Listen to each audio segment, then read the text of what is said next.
que ela é péssima. Por exemplo, eu acho mais legal, eu gostava na época quando eu tinha concorrência, a revista Criativa. Porque a Criativa ainda mostrava aquela mulher que era dona de casa, só filmando essa bosta.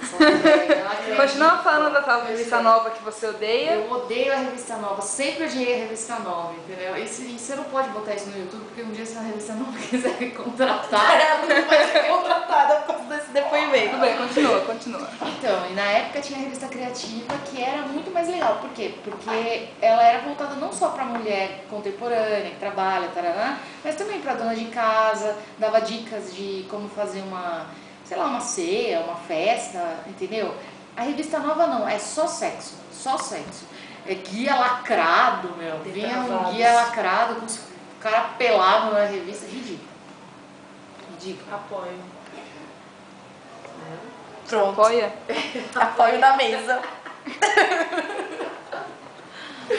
Pois é, então hoje eu leio Gloss. E Gloss mudou minha vida. Mudou minha vida, meu. Só Gloss.